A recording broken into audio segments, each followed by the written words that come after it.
하나님께서 잘해 주셨습니다. 가장 먼저 양육이 이제 본격적으로 시작됐는데요. 이제 오리엔테이션을 통해 후원자, 피원자가 처음 만나면서 이제 이번 주부터 오후 5번의 강의가 시작됩니다. 근데 제가 인원복을 들어보니까요, 남자분이 총 14분이고 여자분들이 36명으로 50명이 참여했다고 그러는데요. 특이한 것은 매번 피후원자가 많아서 후원자가 모자랐는데 후원자 때문에 피후원자가 모자라는 일이 벌어져갖고 많은 생각을 했습니다. 이제 중간에 포기했던 분들이 다시 하는 일들이 있구나. 감사하다. 이런 중간에 그만두셨던 분들 다시 시작하시면 감사하겠습니다. 두 번째로는 사랑교구 척사대회가 있었어요. 지난번에도 이제 다른 교구 척사대회를 봤는데 이번에 보니까 정말 남녀노소가 다 함께 하더라고요. 할아버지 할머니하고 애기들하고 같이 하는 걸 보면서 참 보기 좋다는 생각을 해봤어요.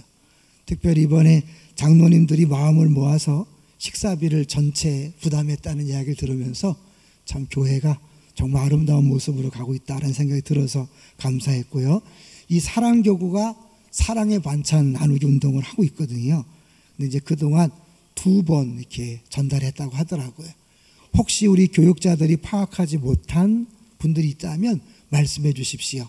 일단 암 환자들하고 아내를 먼저 천국에 보낸 아내 사별하신 분들에게 우선적으로 나누고 있습니다.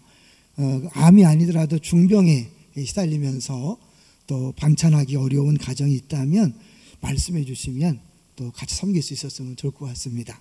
계속해서 섬겨주시면 감사하겠고요. 이제 마지막 세 번째로는요, 이 목양실, 제 목양실에 화장실 수도꼭지 때문에 감사했어요. 이제 그동안 1년에 4번 있는 성찬식 때마다 권사님들이 그 포도주 잔을 닦느라고 고생이 많았어요. 샤워기가 있는데 물이 안 나와요. 그러니까 그 세면기에 물을 바가지로 떠서 바닥에 물을 모아서 그걸 닦는 모습 보면서 안타까웠는데 이번에 집사님 한 분이 수도꼭지를 갖고 와서 그 세면기 밑에다가 수도꼭지를 달았어요. 그러니까 이제 얼마든지 받아 쓸 수 있도록 한 거죠. 근데 그 집사님이 그런 얘기를 하더라고요. 뭐든지 해봐야 한다고. 해봐야 되는지 안 되는지 안다고. 야, 그게 저게 지혜구나 그랬어요. 많은 분들이요, 이게 큰 공사기 때문에 다 뒤집어 엎지 않으면 안 된다 그래갖고 여태까지 고생했거든요. 근데 그렇게 수도꼭지 하나 놈으로 일단은 그 불편함이 해소된 걸 보면서 해보는 게 중요하다. 그게 지혜구나. 감사하면서 또 오늘 설교 준비하면서 내내 그 지혜에 대해서 생각해 볼 수 있었습니다. 자, 이제 오늘 제목을 한번 볼까요? 오늘 제목이 뭡니까? 심히 견고하여지니라. 우리가 신앙생활 하다 보면 쌍둥이 같은 단어들이 있어요. 성도들이 꼭 기억해야 될 쌍둥이 단어 첫 번째는 감사와 용서입니다. 하나님께는 감사하고 이웃은 용서하는 것이 신앙생활의 핵심입니다. 두 개는 뗄래야 뗄 수 없는 쌍둥이 단어예요. 두 번째 꼭 잊지 않아야 될 쌍둥이 단어가 있다면 지혜와 순결입니다. 떠오르시죠? 예수님이 제자들을 파송하실 때에 뱀같이 지혜롭고 비둘기같이 순결하라. 어울리지 않는 것 같은 개념이지만 예수님께서 제자들에게 그렇게 말씀했기 때문에 우리 성도들은 이 세상을 살아가면서 지혜로워야 되고 동시에 순결해야 되는 것입니다.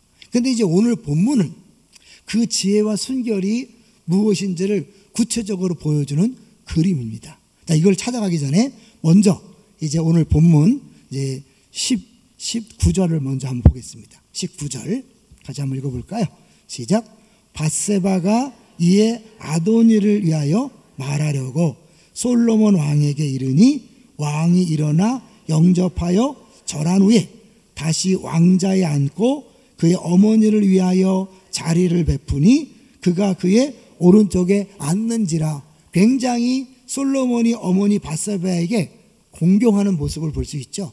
굉장히 정중하게 대하는 모습을 볼 수 있습니다. 그런데 이렇게 정중하던 솔로몬이 갑자기 태도가 돌변하는 걸 볼 수 있어요. 거기서부터 우리가 설교를 한번 풀어가려고 그래요. 자, 먼저 20절을 또 보겠습니다. 20절 시작. 밧세바가 이르되 내가 한 가지 작은 일로 왕께 구하오니 내 청을 거절하지 마소서. 왕이 대답하되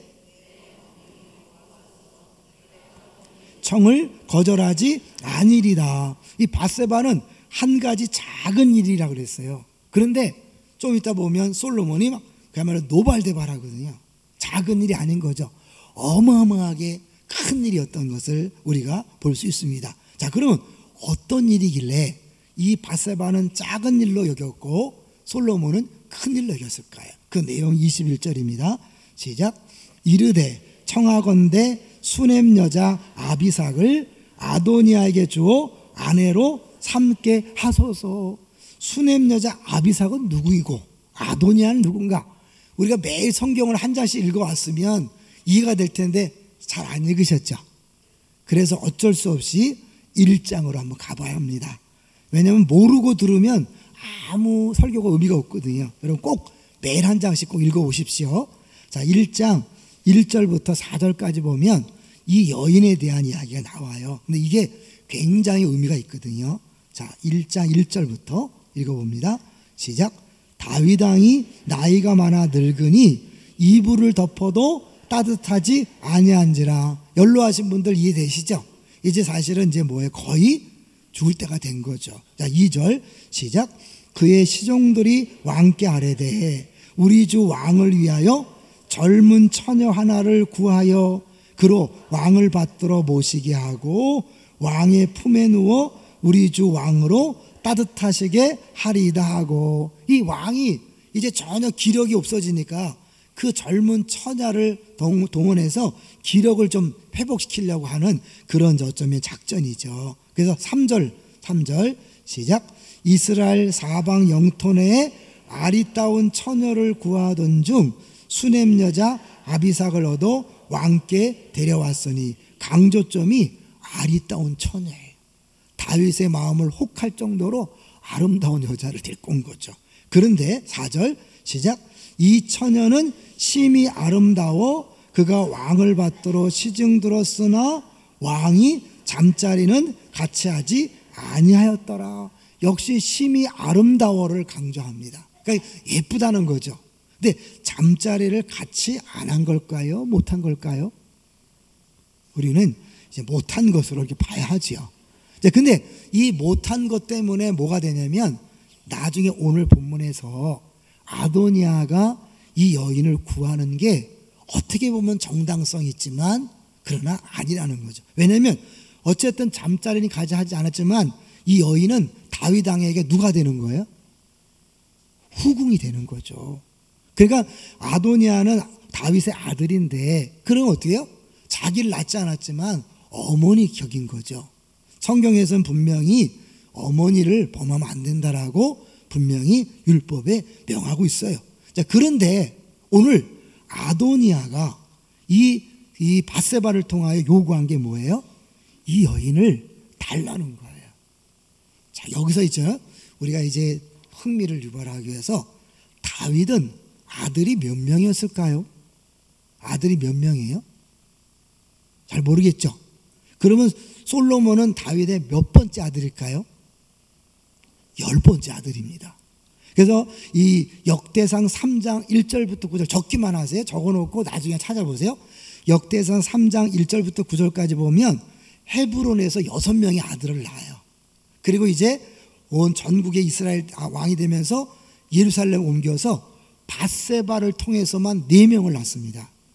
그 4명의 아들 중에 막내가 솔로몬이에요. 그러니까 총 따지면 10번째고 또 밧세바의 아들 중에서도 4번째니까 왕 될 자격이 있습니까? 없습니까? 없는 거죠. 그리고 10명뿐이 아니에요. 그 다음에 9명의 명단이 쭉 나오고 그들은 다말이, 그들의 누이가 다말이라고 그러는 거예요. 그러니까 다말의 사건 알잖아요. 10명이 더 있는 거예요. 그러니까 딸과 합쳐서 20명에다 끝이 아니에요. 그 뒤에 소실의 아들들이 있었더라. 몇 명인지 안 나와요. 엄청 한 겁니다. 다윗이 엄청 씨를 뿌린 거죠. 그런데 이렇게 어마어마한 왕자들 중에 10번째 아들이 왕이 됐어요. 자, 이게 전적인 하나님 은혜라는 걸 보여주지만 이걸 믿음으로 보면 담대하지만 뭐예요? 세상적인 눈으로 볼 때는 늘 불안한 거예요. 그럼 아도니아는 몇 번째인가? 이 헤브론에서 6명을 낳는데 위에 3명이 죽었어요. 그리고 4번째 남아있는 아들들 중에 장자가 아도니아예요. 이 아도니아가 다시 1장에 보면 반란을 일으키죠. 근데 이 반란을 일으킬 만한 충분한 이유가 있는 게 뭐냐면 이제 왕이 다윗 왕이 후계자를 정확하게 말하지 않았어요. 그리고 이제 막 거의 죽은 송장처럼 지고 지내고 나니까 이 아도니아가 자기가 왕이 스스로 왕이 되려고 일어난 거예요. 잠깐 보죠. 우리 1장을 잠깐 보겠습니다. 다 읽진 않고요. 자, 1장에 보면 이 아도니아가 어떤 마음을 갖고 있는지 볼 수 있어요. 자, 1장 5절. 1장 5절 시작. 그때의 학깃의 아들 아도니아가 스스로 높여서 이르기를 내가 왕이 되리라 하고, 분명히 서열상으로는 충분히 왕이 될 만하죠. 그리고 뭐예요? 자기를 위하여 병거와 기병과 호위병 50명을 준비하니, 능력도 있는 거예요. 6절도 보세요. 6절 시작. 그는 압살롬 다음에 태어난 자요 용모가 심히 준수한 자라. 외모로 봐도 충분히 왕 될 만한 자격이 있는 거죠. 근데 문제는 하나님 뭐예요?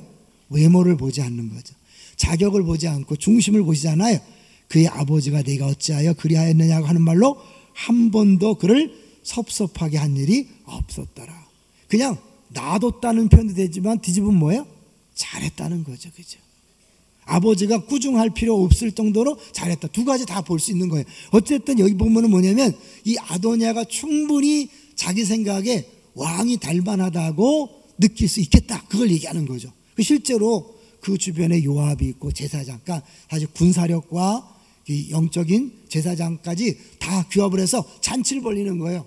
그런데 문제는 그 잔치에 솔로몬은 초청하지 않습니다. 왜요? 알고 있는 거예요. 전체적인 나라에서 지금 다윗이 공식적으로 공포는 안 했지만 솔로몬이 후계자임을 알고 있으니까 아도니아가 솔로몬만 초청하지 않은 거죠. 그래서 성경 어디에 솔로몬이 후계자라고 나와 있느냐? 사실은 이제 사무엘 하 12장 24절 25절을 보면 안 찾을 거예요. 거기 보면 솔로몬이 태어날 때 이미 하나님이 얘가 특별한 사람이라는 것을 미리 말씀하고 있고요.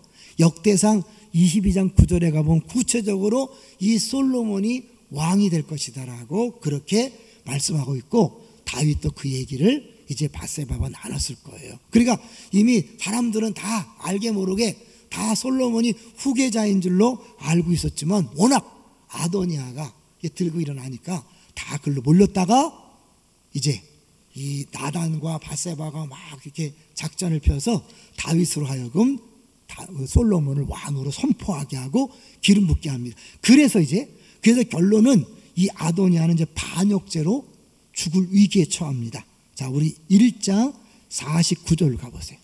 1장 49절. 이 배경을 알아야 이제 오늘 본문이 이해되니까요.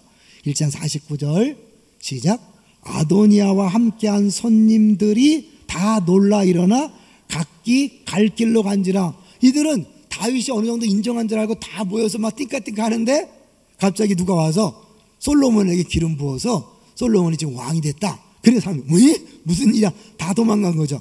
그러니까 어떻게 해요? 50절 아도니아도 딱 깨달은 거죠. 50절 시작. 아도니아도 솔로몬을 두려워하여 일어나가서 제단불을 잡으니. 이제 뭐예요? 이제 간신히 성경 율법에 근거하여 제단불을 잡으면 살려준다는 그 말을 의지하여 붙잡고 있는 거예요. 그러니까 솔로몬이 52절에 살려줍니다.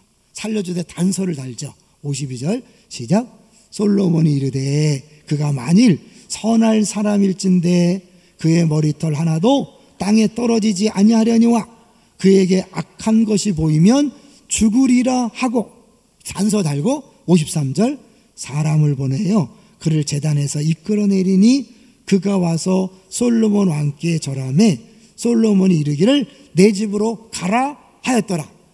간신히 목숨을 부지했어요. 자, 그러면 이런 상황이면 아도니아는 이제 어떻게 살아야 돼요? 숨 죽이고 살아야죠. 누가 봐도 숨 죽이고 숨소리 내면 안 되는 거잖아요. 이미 이 반역의 전례가 있고 그 위치가 늘 솔로몬의 위협이 되기 때문에 조금만 움직이면 큰일 나는 인물인데, 이 아도니아가 이 욕심을 못 버리는 거예요. 이 욕심이 화근이에요. 자기는 아무리 봐도 자기가 왕이 될 것 같으니까 왕이 되는데 안 됐다는 거예요. 그러니까 이제 머리를 쓰는 거예요. 오늘 첫 번째 대지가 뭔가 보세요. 오늘 첫 번째 대지가 뭐죠? 아도니아의 술책입니다. 사실 이제 이 아도니아가 머리를 많이 쓴 거죠. 이제 진짜 실패했지만 어떻게 하면 내가 다시 왕이 될 가능성이 있을까? 그래서 생각해낸 것이 이제 밧세바인 거예요. 다윗이 밧세바의 청은 거절하지 못할 거라 생각하고 찾아와서 밧세바에게 말합니다. 뭘 요구하나 볼까요? 자, 이제 우리 2장 13절. 여러분, 이게 이 궁중 대하 드라마보다 더 재미있어요. 여러분 잘 보셔야 돼요. 사극만 보지 마시고요. 성경에도 똑같은 일이 있다니까요. 2장 13절 시작. 학깃의 아들 아도니아가 솔로몬의 어머니 밧세바에게 나온지라. 밧세바가 이르되 내가 화평한 목적으로 왔느냐? 대답하되 화평한 목적이니이다. 찾아오니까 밧세바도 늘 긴장하는 건데 이가 화평한 목적 왔다니까 받아들인 거죠. 자, 이제 그가 한마디 하겠다는 거예요. 그러면서 15절을 보세요. 이 15절 안에 뭐가 암시되어 있어요. 자, 15절 시작. 그가 이르되 당신도 아시는 바이거니와 이 왕위는 내 것이었다. 누구 마음대로 질 것이에요? 하나님이 자기의 주지도 않았고 다윗도 그렇게 말한 적도 없는데 스스로 내 것이라고 하는 거죠. 욕심이 여기 생각하는 거예요. 내 것이 아닌데 내 것인 것처럼 착각할 때 문제가 생기는 거예요. 자, 온 이스라엘은 다 얼굴을 내게로 향하여 왕으로 삼을하였다. 정말 그런가요? 아니에요. 일부만 그랬어요. 그게 사람들은요 꼭 이렇게 거짓말 한다니까요. 여러분, 구계명 거짓말하지 말라가 아니에요. 거짓 증거하지 말라. 여러분, 많은 사람이, 모든 교인이 거짓말이 그러지 않아요. 그런데 그렇게 말하는 게 가장 무서운 죄예요. 이 아도니아는 뭐야? 다 얼굴을 자기 향했대. 거짓말하는 거죠. 자, 그리고 그 왕권이 돌아가 내 아우의 것이 되었음은, 그 다음에 뭐예요? 여호와께로 말미암으니라. 말은 잘해요. 하나님께 말미암았으면 뭐예요? 이제 멈춰야죠. 인정하고 고개 숙여야죠. 그렇게 말은 뻔디를 하는 거예요. 근데 이거는 뭐예요? 밧세바의 마음을 오픈할, 밧세바의 마음을 이제 무장 해제시키려고 하는 거예요. 하나님이 하신 걸 인정합니다. 그런데 16절 시작. 이제 내가 한 가지 소원을 당신에게 구하오니 내 청을 거절하지 마옵소서. 밧세바가 이르되 말하라. 여자의 마음을 흔들어 놓는 거죠. 그 궁율 모드를 조장하는 거예요. 내가 왕이 될 뻔 하지 않았습니까? 근데 하나님이 왕을 안 시켜서 내가 솔로몬에게 넘겼습니다. 그 자기 짠한 그 마음을 이제 하는 거죠. 여자들이 약하잖아, 마음이. 그래갖고 어떻게 이제 17절 이제 그렇게 하는 거예요. 한 가지 그러나 청이 있습니다. 시작. 그가 이르되 청하건대 솔로몬 왕에게 말씀하여 그가 수넴 여자 아비삭을 내게 주어 아내를 삼게 하소서. 왕이 당신의 청을 거절하지 아니하리이다. 이 아는 거예요. 벌써 이 아도니아는 머리를 비상하니까 이 힘의 구도를 아는 거예요. 하지 머리 쓰는 사람이 이래요. 근데 그게 자기가 당하죠. 자, 이렇게 해서 이 밧세바를 딱 했는데 밧세바는요 아들을 너무 사랑하기 때문에 정상적인 판단을 못해요. 중요한 거예요. 내가 정에 이끌리면요 정상적인 판단을 못한다니까요. 제가 결혼하는 부부들에게 기회되면 얘기해요. 너희들 부부싸움하면 절대로 곧바로 친정부모나 시부모 찾아가지 마라. 왜냐하면 친정부모나 시부모는 정확한 판단을 할 수 있을까요? 없을까요? 어때요? 그 정 때문에 무조건 딸 편, 무조건 아들 편 하다 보니까 문제가 커져요. 절대로 부모님이 가지 말라 그래요. 섭섭해하지 마세요. 왜냐하면 부모님이 가만히 있으면 해결될 문제가 끼면 문제가 되거든요. 그래서 이 밧세바는 자기 아들이 왕이 되는데 10번째가 된 거예요. 늘 불안하죠. 그리고 이 아들이 안정되게 왕이 되기 위해서는 이 아도니아를 좀 부수를 필요가 있잖아요. 그래, 얘 딱 하나 청을 들어줌으로 그냥 잠잠하게 하려고 하는 거죠. 그 뒤에 있는 어마어마한 음모들 모르고, 그러니까 자기 그 마음에 너무 집중하다 보니까 잊어버리는 거예요. 또 하나 그런 게 있겠죠, 여러분. 생각해 보세요. 같은 후궁의 입장이잖아요. 더 이쁘고. 그러니까 늘 약간은 가식 같은 게 있잖아요. 그러니까 줘버리면 어떨까라는 그런 마음도 있었겠죠. 어쨌든 여러 가지를 해서 바세바가 오케이 하고 나서 이제 좀 익었던 이 본문이 나오는 거예요. 근데 그렇게 부드럽게 어머니를 대하던 이 솔로몬이 노발대발합니다. 자, 22절 볼까요? 자, 22절 아도니아에게 아내를 삼게 하라 그랬더니 22절 정중하던 솔로몬 왕이 22절 시작 솔로몬 왕이 그의 어머니에게 대답하여 이르되 어찌하여 아도니아를 위하여 수넴 여자 아비삭을 구하시나이까 그는 나의 형이오니 그를 위하여 왕권도 구하옵소서. 그뿐 아니라 제사장 아비아들과 수리아의 아들 요압을 위해서도 구하옵소서 하고 이 솔로몬은 단박에 이것이 반역의 또 하나의 그런 그 작전임을 깨달은 거죠. 그 분별력이 있었던 거예요. 한마디로 뭐예요? 지혜가 있었던 겁니다. 다윗이요 솔로몬에게 부탁한 내용이 있어요. 뭔지 아세요? 지혜롭게 행하라는 거예요. 한번 볼게요. 2장을 보시면 2장 6절을 가보세요.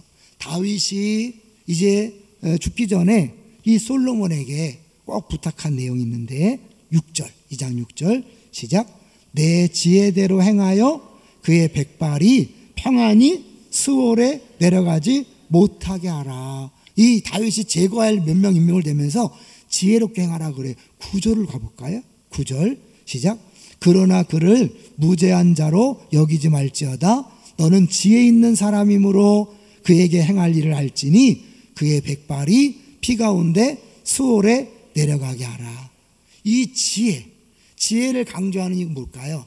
하나님의 나라는 지혜로 세워진다는 것을 보여주는 거예요. 그래서 열왕기상을 보잖아요. 여러분 계속 지혜 나옵니다. 솔로몬 왕이 무슨 왕으로 유명해요? 지혜의 왕으로 유명하죠. 그래서 지혜. 그런데 사실은요, 이 진정한 지혜는 어디로 연결됩니까? 하나님의 지혜, 더 나아가서 예수 그리스도가 하나님의 지혜 자체거든요. 그러니까 이 하나님 나라가 왕의 지혜로 든든히 세워진다는 걸 보여줌으로 말미암아 우리에게 다가올 그 장차 나타날 하나님 나라가 어떠한 나라인가를 우리에게 보여줌으로 말미암아 오늘 이 시대를 사는 우리들에게 용기와 담대함을 주기 원한 거예요. 제가 이제 말씀을 준비하면서 한 분하고 한 대화를 계속 떠올렸어요. 어느 날 집사님 한 분이 상담 요청을 했습니다. 어떤 사람을 통해서 상담 요청을 했는데 이유는 뭐냐면 목사의 설교를 가만히 들어보니까 굉장히 지혜로운 것 같대요. 안 웃네요. 인정하잖아요. 그래서 목사에게 꼭 이렇게 상담할 일이 있다는 거예요. 그래서 이제 전사님하고 이제 둘이 오셨어요. 근데 이제 그분의 고민은 그건 거예요. 세상이 너무 악하다. 내가 어릴 때부터 신앙생활 하면서 사실은 말씀대로 살려고 했는데 세상이 너무 악해서 너무 많이 당했다는 거예요. 그래서 자기가 이제는 같이 성경을 떠나서 같이 악하게 할까? 똑같은 방법으로 해야 되나? 이게 고민이 된다고 온 거예요.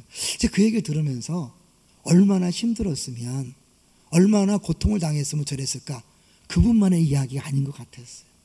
우리 성도들이 지금 나와서 말씀을 듣지만 직장에 가면 사업장에 가면 이 정글의 세계잖아요. 잡아먹지 않으면 잡아먹히는 그런 세계 속에서 여러분이 얼마나 속고 사기당하고 그 음모에 시달립니까? 뒤에서 막 짝짝 꺼내서 여러분을 끌어내려고 애를 쓰는 그런 가운데 우리는 어떻게 살아야 될까? 예수님 분명히 말씀합니다.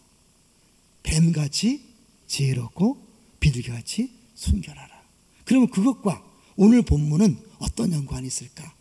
2장 12절을 보세요. 2장 12절을 보시면 시작 솔로몬이 그의 아버지 다윗의 왕이 앉으니 그의 나라가 심히 견고하니라. 견고라는 단어를 썼어요. 근데 동일한 표현이 마지막 절 2장 마지막 절에도 가보세요. 46절에 똑같이 나와요. 2장 46절 앞과 뒤에 똑같은 단어를 쓴다는 건 뭐예요? 그 가운데 내용이 그걸 이야기한다는 거잖아요. 46절 시작 여호야다의 아들 분하야에게 명령하매 그가 나가서 시므이를 치니 그가 죽은지라 이에 나라가 솔로몬의 손에 견고하여 지니라. 견고하다는 것은 솔로몬이 왕이 되자마자, 솔로몬이 뭘 한 게 아니에요. 왕이 되자마자 견고해졌다. 그리고 46절에 솔로몬의 손에 견고해졌다. 결국은요, 이 나라는 누구에 의해서 견고해지는 거예요? 하나님에 의해서 견고해지는 겁니다. 그 하나님이 견고히 세우기 위하여 솔로몬 왕에 지혜를 줘서 그 지혜로 다스림으로 말미암아 견고해지는 과정을 보여주고 있는 거예요. 그러니까 여기서 이 솔로몬 왕이 사실은 아도니아의 그 술책, 그 음모를 딱 분별할 수 있는 것은 뭐예요? 지혜가 있다는 거죠. 그러면요, 순결은 뭘까요? 사실은 밧세바가 어머니잖아요. 절대 무시할 수 없고 자기가 왕 될 때 어마어마한 공헌을 했고 자기를 낳아준 엄마고, 그 밧세바가 없다면 자기는 존재할 수 없는 존재잖아요. 그럼에도 불구하고 하나님의 뜻에 안 맞으니까 어머니의 청이지만 거절하는 거예요. 이게 순결함입니다.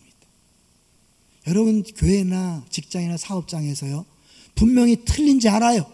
그런데도 친하다는 것 때문에, 우리 편이라는 것 때문에 짝짝꿍이 되어서 그 더러운 것을 같이 도모하는 사람이 있어요, 없어요?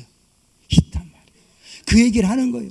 여러분, 우리가 지혜가 있어서 이 악한 자의 음모를 깨닫고 분별할 수 있어야 돼요. 동시에 내가 도저히 청을 거절할 수 없는 그런 관계일지라도 그것이 아니라면 과감하게 안 하는 것, 그것이 순결이요 거룩함인 줄로 믿습니다. 우리 힘으로 할 수 있나요, 없나요? 사실은 없는 거죠. 그래서 사실은 여기서 나오는 게 뭐냐면 이 궁극적인 지혜가 어디를 향하고 있는가를 보셔야 돼요. 자, 이제 고린도전서를 한번 잠깐 보겠습니다. 제가 이제 혼자 읽어드릴게요. 고린도전서 1장 24절에 보면 오직 부르심을 입은 자들에게는 유대인이나 헬라인이나 그리스도는 하나님의 능력이요 하나님의 지혜니라. 그리스도가 하나님의 지혜라는 거예요. 더 분명한 것은 고린도전서 1장 30절에, 여러분 이거 적어놓고요 늘 묵상하면서 읽으세요. 너희는 하나님께로부터 나서 그리스도 예수 안에 있고 예수는 하나님께로서 나와서 우리에게 지혜와 의로움과 거룩함과 구속함이 되셨다. 우린 지혜를 구합니다. 의로움을 구합니다. 거룩함을 구합니다. 구속함을 구하죠. 근데 그 모든 것들이 다 누구라는 거예요? 예수라는 거예요.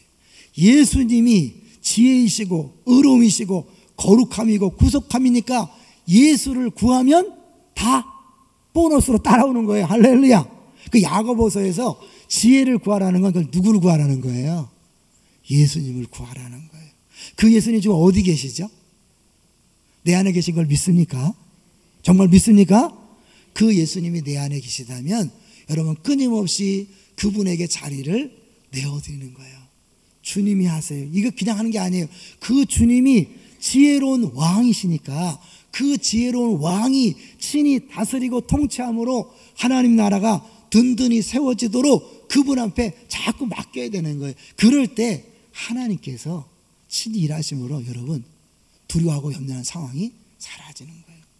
저는요 처음 목회할 때부터 마음에 잡은 게 있어요. 왜냐하면 내가 부목사 하면서 많은 걸 봤거든요. 그러면서 제가 본 것 중에 중요한 건 뭐냐면 정도를 걷지 않으면 반드시 그 술수에 자기가 당하게 돼 있어요. 교회도 보면요 정도를 쓰지 않은 사람은 반드시 나중에 그것이 발목을 잡아요. 그래서 저는 어려울수록 정도를 걷는다. 이게 나름대로의 목회하면서 그걸 갖고 있는 마음가짐이에요. 그것이 지금은 바보 같고 미련해 보이고 해결이 안 되는 것처럼 보이지만 내가 정도를 걷는 사이에 왕이신, 진정한 왕이신 하나님이, 예수님이 친히 상황을 다스리시고 상황을 해결하시는 줄로 믿습니다. 이제 그 얘기를 하는 거예요. 사실은 이 부분에서 이 솔로몬이 뭐예요? 왕이잖아요. 이 나라는 왕이 지혜롭게 행함으로 온전히 든든히 세워진다. 그런데 그 왕이 아니라 그 뒤에 진짜 비밀이 있는 거 아세요? 그건 뭐냐면 사무엘하 7장 11절부터 16절까지 보면 다윗에게 준 언약이 있어요. 제가 잠깐 부분 읽어보면요, 내가 내 몸에서 날 내 씨를 내 뒤에 세워 그의 날을 견고하게 하니라. 견고하게. 그 다음에 13절에도 나는 그의 나라 왕위를 영원히 견고하게 하리라. 그리고 16절에도 내 집에 내 나라가 내 앞에서 영원히 보존되고 내 왕위가 영원히 견고하리라.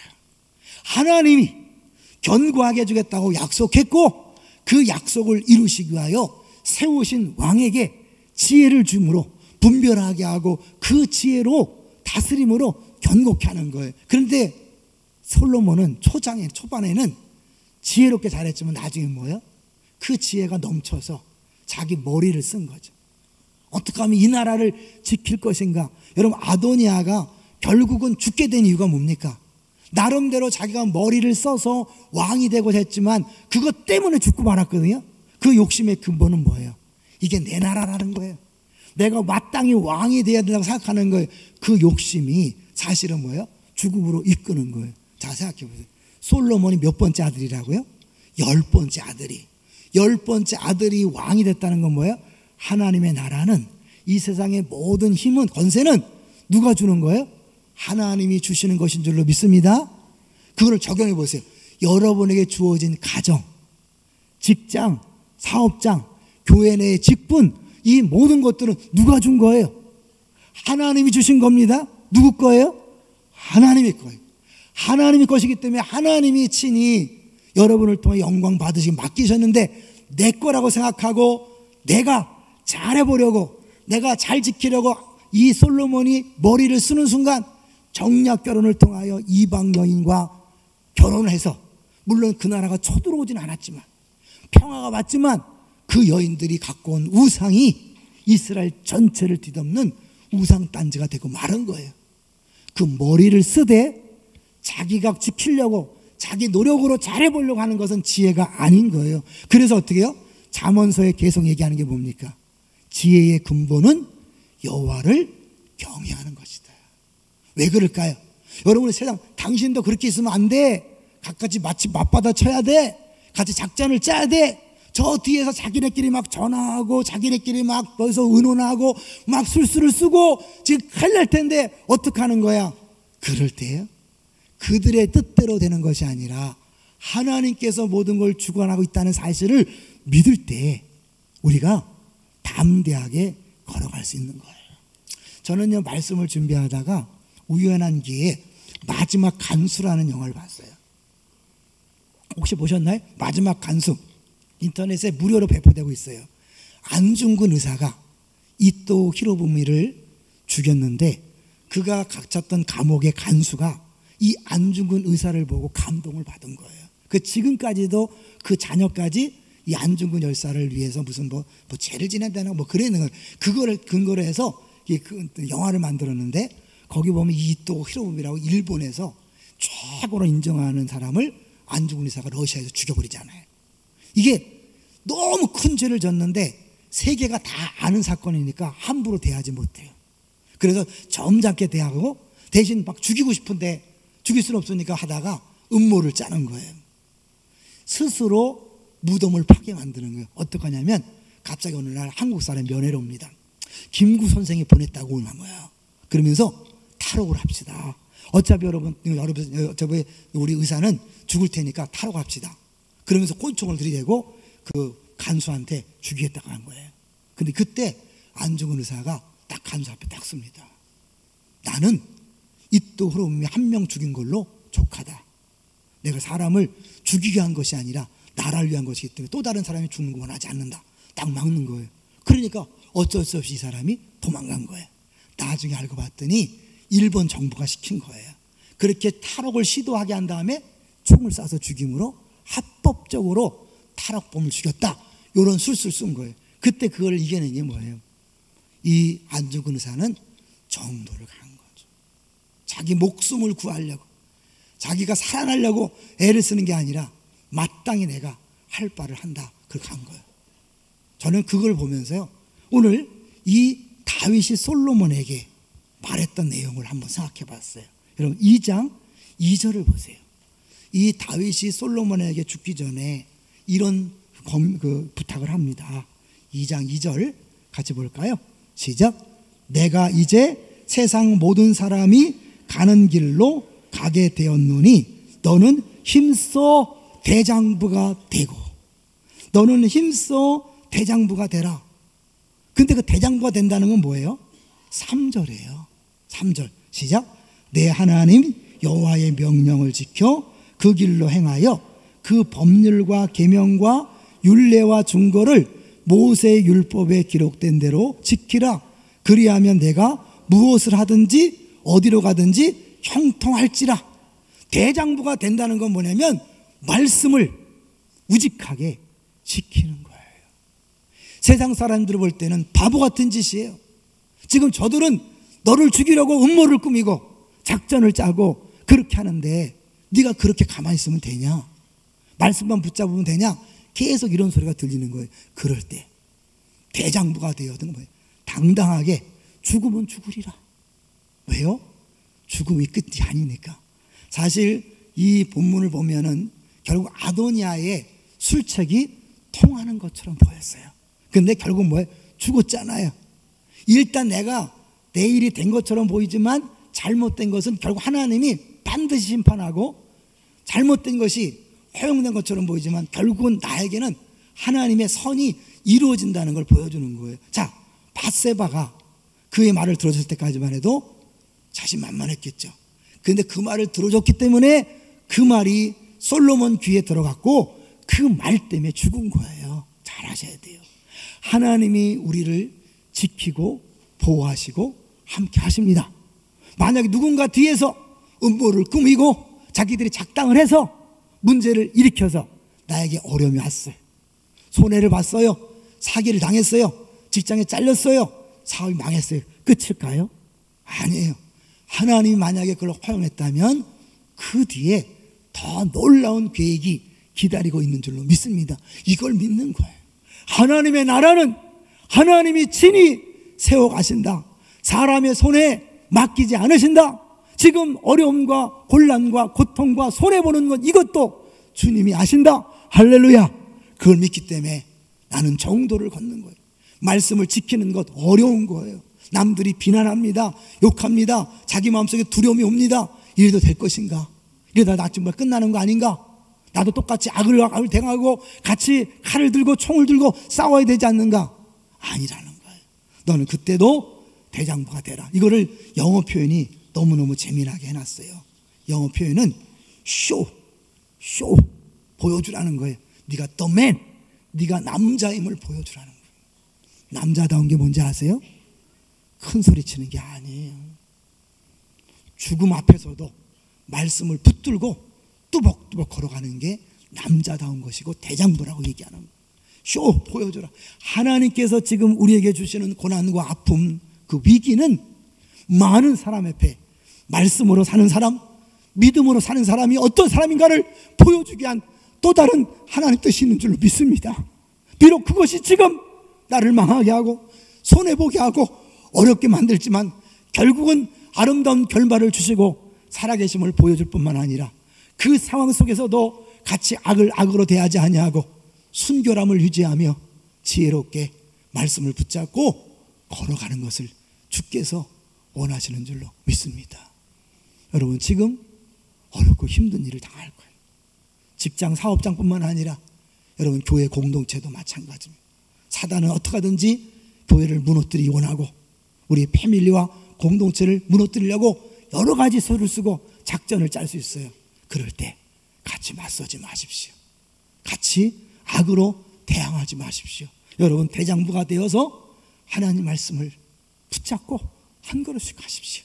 그리고 끊임없이 기도하시는 거예요. 주님이 하십시오. 진정한 지혜이신 주님이 친히 역사하여 주옵소서. 저는 이 말씀을 묵상하다 순결은 또 뭘까? 그럼 순결을 어떻게 할까? 순결, 비둘기같이 순결하라 그랬잖아요. 지혜가 예수님이라면 예수님과 늘 같이 오시는 분이 있죠. 누굴까요? 비둘기같이 임한 성령님. 결국 성령이 아니고서는요, 우리가 그 밧세바의 청을 거절하는 것처럼 그렇게 거절할 수 없어요. 악에 물들지 않을 수 없어요. 너무 당하니까 악에 받쳐서 우리도 어떻게 해요? 아무리 예수 믿지만 이건 도저히 못 참겠다. 가만히 있으니까 가마뜨기지 않냐? 그러고 가고 싶은 게 그거예요. 그럴 때 뭐예요?